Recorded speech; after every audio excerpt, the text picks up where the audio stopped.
Si historiquement, le membre de la famille royale britannique ayant fait le plus de dérapages a toujours été Philippe, le moins que l'on puisse dire est que son fils n'est pas en reste.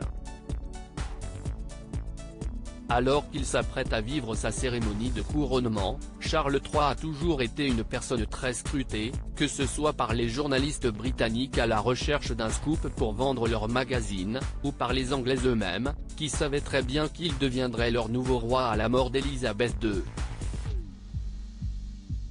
Si est-il donc sans étonnement que le prince Charles a toujours été pied-et-pont au scandale. Tout a commencé lors de son mariage avec la princesse Diana, qui ne passait pas pour de nombreuses personnes, tant les deux anciens tourtereaux étaient différents et ont enchaîné les petites frasques. Au fil du temps, Charles a enchaîné de nombreuses gaffes. Retour sur quelques-unes qui ont fait le tour des tabloïds.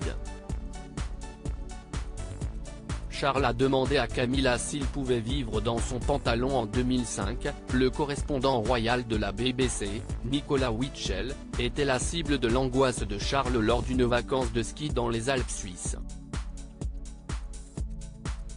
En échange d'être laissés seuls pour le reste de leurs vacances, Charles, William et Harry ont accepté une séance photo.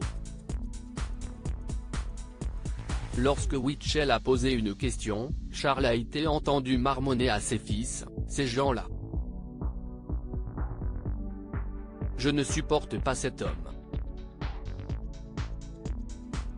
Il est tellement horrible.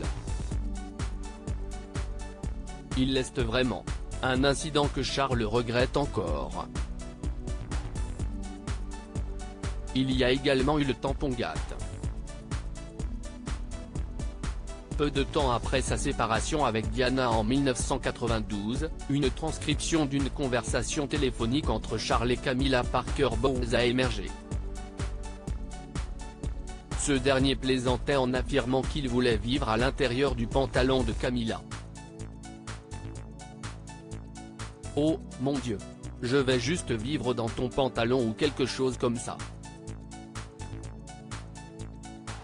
Ce serait beaucoup plus facile. » Camilla a répondu, « En quoi vas-tu te transformer, en culotte ? Oh, tu vas revenir en tant que culotte. » Charles a ensuite répondu, « Ou, Dieu nous en préserve, un tampax.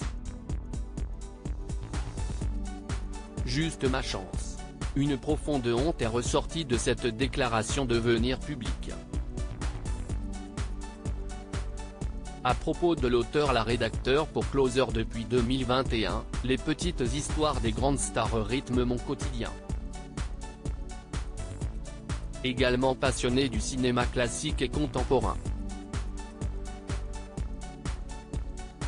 Ces derniers articles et Cannes 2022, pourquoi l'astronaute Thomas Pesquet était invité à monter les marches procès de Jean-Marc Morandini, la justice a tranché sur le sort de l'animateur sans demander ma permission, l'ex-mari d'Emily Ratajkowski pervers sexuel ? Ces témoignages